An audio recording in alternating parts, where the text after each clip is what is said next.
When we picture ancient cities, we imagine grand temples, brilliant philosophers, and pristine marble streets.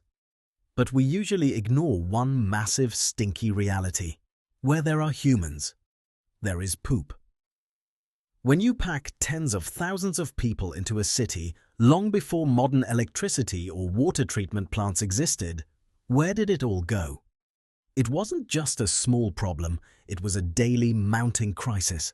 Without a way to manage human waste, a city would quickly drown in its own filth, leading to devastating outbreaks of diseases like cholera and dysentery.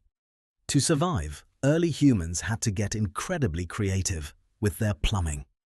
Believe it or not, the pioneers of the toilet lived around 4,500 years ago in the Indus Valley civilization. In cities like Mohenjo-Daro, nearly every home had an indoor washroom, making it the first urban sanitation system in the world.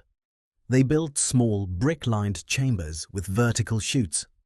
To flush, they simply poured a pitcher of water down the chute. The waste was carried through watertight terracotta pipes straight into covered brick drains running beneath the city streets. Fast forward to ancient Rome, where they took sanitation to an industrial scale. The Romans built the Cloaca Maxima, which literally translates to the greatest sewer. Originally built in the 6th century BC as an open trench, it was eventually covered and expanded into a massive underground tunnel network. They used the continuous runoff water from their famous aqueducts and public baths to constantly flush the sewers, carrying the waste straight into the Tiber River. But wait, if the Romans had giant underground sewers, does that mean their streets were perfectly clean? Not quite. While the wealthy had private plumbing, many commoners lived in multi-story apartment buildings without running water. They used chamber pots, and yes, they frequently chucked the contents right out of the window into the streets. Despite the surface-level mess, the central infrastructure below them was an absolute marvel. The Cloaca Maxima was so huge that the Roman writer Pliny the Elder described it as being large enough for a wagon loaded with hay to pass through. It was capable of transporting up to 1,000,000 pounds of waste and water.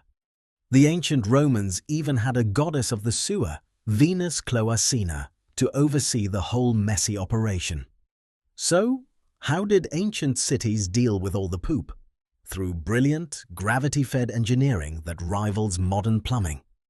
The next time you flush, take a moment to thank the ancient engineers who first figured out how to keep our cities from going entirely down the drain.